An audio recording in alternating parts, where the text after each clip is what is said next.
ፈተናው ደርሷል። ምናልባት ጥቂት ቀናት ወይም ሳምንታት ብቻ ነው የቀሩ። ክፍል ውስጥ ተቀምጠሃል፣ ደብተርህን ትከፍታለህ፣ ገጾቹን ታገላብጣለህ። ግን ምንም ነገር ወደ አእምሮህ ሊገባ አልቻለም። ያነበብከው እያንዳንዱ መስመር ወዲያውኑ ይጠፋብሃል። ጭንቀት ሲጨምር ደግሞ ለ5 ደቂቃ ብቻ አእምሮዬን ላዝናና ብለህ ስልክህን ታነሳለህ። ቲክቶክ ወይም ቴሌግራም ላይ ገብተህ ማየት ትጀምራለህ። ግን የ5 ደቂቃ ወደ 1 ሰዓት፣ የ1 ሰዓት ወደ ሙሉ ቀን ይቀየራል። ፀሐይ ስትጠልቅና ቀኑ ሲያልቅ ስታየው ደግሞ የጸጸት ስሜት በውስጥህ ይነግሳል። ለምንድነው ማጥናት ያቃተኝ? ለምንድነው እንደዚህ ሰነፍ የሆንኩት ብለህ ራስህን ትጠይቃለህ። ይህ ስሜት ላንተ ብቻ የመጣ ከመሰለ ተሳስተሃል። አሁን በዚህ ሰዓት በሺዎች የሚቆጠሩ የኢትዮጵያ ተማሪዎች ልክ እንዳንተ በዚህ ጭንቀት ውስጥ እያለፉ ነው። ዛሬ በዚህ ቪዲዮ የምንነጋገረው ስለ ማጥናት ዘዴዎች ብቻ አይደለም። አእምሮ በዚህ ወሳኝ ሰዓት ለምን ማጥናት እንዳቃተው፣ ለምን ሽባ እንደሆነና ያንን ሰንሰለት ሰብረህ በእነዚህ ጥቂት ቀናት ውስጥ ውጤትህን እንዴት መቀየር እንደምትችል ተግባራዊ መፍትሄዎችን እናያለን። ቪዲዮውን እስከ መጨረሻው ተከታተል፣ ምክንያቱም ከዚህ ቪዲዮ በኋላ የምትነሳው የተለየ ሰው ሆነ ነው። ቪዲዮውን ከቻልክ ላይክ በማድረግ ጀምረው። ክፍል 1 አእምሮህ ለምን እምቢ አለ ወይም ዘ ሳይኮሎጂካል ባሪየር። በመጀመሪያ ማወቅ ያለብን ነገር ቢኖር አንተ ሰነፍ አይደለህም። አእምሮህ የተፈጥሮ ህጉን እየተከተለ ስለሆነ ነው። ሳይንሱ እንደሚነግረን አእምሮአችን ሁልጊዜ ከባድ ስራን ይሸሻል፣ ቀላል ደስታን ይመርጣል። ማጥናት ከፍተኛ ጉልበትና ትኩረት የሚጠይቅ ከባድ ስራ ነው። ስልክ ላይ ቪዲዮ ማየት ግን ምንም ድካም የሌለው ቀላል ደስታ ነው። ስለዚህ ለማጥናት ስትሞክር አእምሮ ህመም ይሰማዋል። ያንን ህመም ለማስቀረት ደግሞ ወደ ስልክህ እንድትሄድ ይገፋፋል። ሁለተኛ ምክንያት የፍርሃት ሽባነት ወይም አናሊሲስ ፓራሊሲስ የምንለው ነው። ፈተናው ሲደርስ የሚበታተኑት መጽሐፍቶች፣ ሞጁሎችና ያመለጡህን ክፍሎች በአንድ ላይ ስታስባቸው ትደነግጣለህ። ተራራው በጣም ትልቅ ስለሚሆንብህ የትኛው ጋር ልጀምር ብለህ ትጨነቃለህ። ያ ጭንቀት ደግሞ ምንም ሳታጠና እንድትቀመጥ ያደርጋል። እዚህ ጋር አንድ ትልቅ ሚስጥር ልንገር። ትልቁን ተራራ ማየት አቁም። ዛሬ መውጣት ያለብህን አንድ እርምጃ ብቻ አይ። ሙሉ መጽሐፉን ለመጨረስ አታስብ። አሁን የምታነባት አንድ ገጽ ላይ ብቻ ትኩረትህን ስጥ። ክፍል 2 ዲሲፕሊን። የፈተና ሰሞን ልታከብራቸው የሚገቡ 3 መሰረታዊ የዲሲፕሊን ህጎች አሉ። በፈተና ሰሞን ሞቲቬሽን ወይም የተነሳሽነት ስሜት አይሰራም፣ ምክንያቱም ስሜት ተለዋጭ ነው። ዛሬ ደስ ሊል ይችላል፣ ነገ ግን ሊደብር ይችላል። ፈተና ግን ያንተን ስሜት አይጠብቅም። ስለዚህ አሁን የሚያስፈልግህ 3 መሰረታዊ የዲሲፕሊን ህጎች አሉ። አንደኛ የ5 ሰከንድ ህግ። ለማጥናት ስታስብ አእምሮህ ሰበብ መደርደር ከመጀመሩ በፊት ወደ ስራ መግባት አለብህ። አልጋ ላይ ሆነህ ልነሳ ወይስ ልተኛ ብለህ ባሰብክበት ቅጽበት በአእምሮ ከ1 እስከ 5 ቁጥርና በፍጥነት ካልጋ ላይ ተነስተህ ወደምታጠናበት ጠረጴዛ ወይም ወንበር ተጓዝ። አእምሮህ ደክሞኛል፣ ነገ አጠናለሁ የሚል ሰበብ እንዲፈጠር እድል አትስጠው። ሁለተኛ ዲጂታል ዲሲፕሊን ወይም በአማርኛው ዲጂታል ጾም ልንለው እንችላለን። ይህንን በደንብ ስመን። አሁን ባለው ሁኔታ ስልክህና የሶሻል ሚዲያ አካውንቶችህ ያንተ ትልቁ ጠላቶች ናቸው። የምታጠናበት ክፍል ውስጥ ስልክ ካለ ማጥናት አትችልም። ስልክ ሳይለንት ቢሆን እንኳን አጠገብህ ከተቀመጠ አእምሮህ ወደ በየደቂቃው ወደሱ ይሳባል። ዲሲፕሊን ማለት ስልክህን አጥፍተህ ሌላ ክፍል ማስቀመጥ ወይም ለቤተሰብ አሊያም ለጓደኛ አደራ መስጠት ነው። ፈተናው እስኪያልቅ ድረስ የቲክቶክ እና የቴሌግራም ጾም መጾም አለብህ። ሶስተኛ የ10 ደቂቃ ማታለያ ዘዴ ልንለው እንችላለን።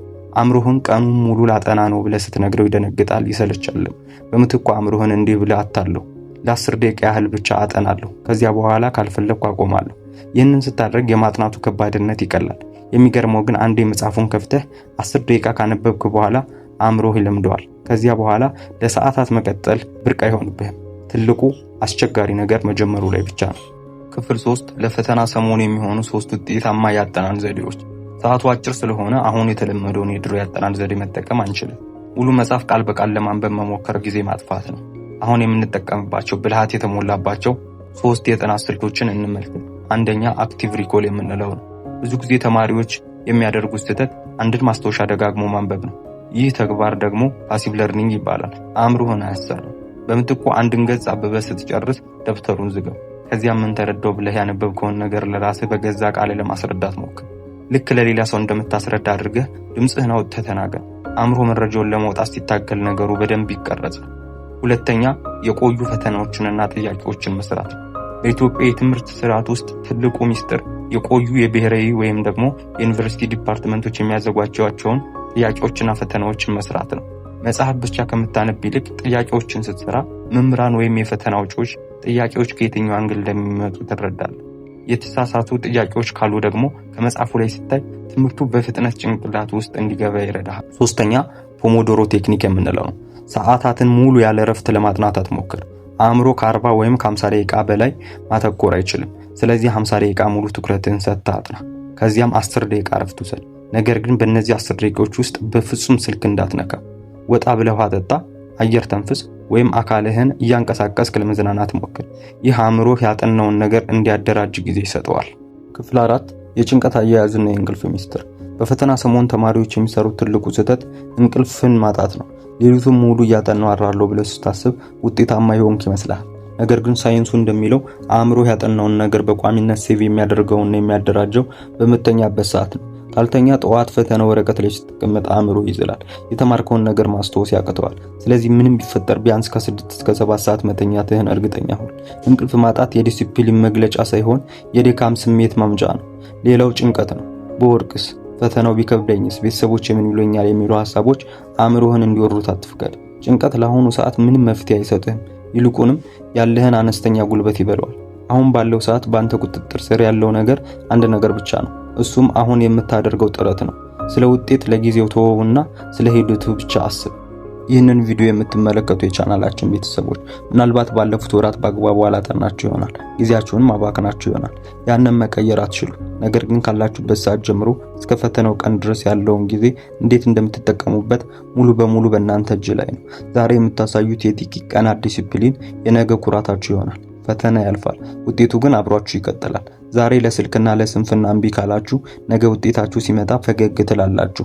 ይህ ቪዲዮ እንዳበቃ በቀጥታ ዩቲዩባችሁን ዝጉት፣ ስልካችሁን አጥፉና ሌላ ክፍል አስቀምጡት። ደብተራችሁን ክፈቱና የመጀመሪያውን 10 ደቂቃ ማጥናት ጀምሩ። እርግጠኛ ነኝ ታሳኩታላችሁ። እስካሁን ይህን ቪዲዮ ከተመለከታችሁ ቪዲዮውን ወዳችሁታል ማለት ነው። ላይክ ማድረግ አትርሱ። እንዲሁም ሌሎች ቪዲዮዎች ስንለቅ እንዲደርሳችሁ ሰብስክራይብ ማድረግና የደውል ምልክቷን መጫንም አትርሱ። መልካም የፈተና ወቅት ይሁንላችሁ። በሌላ ቪዲዮዎች እስከምንገናኝ ቸር ቆዩ።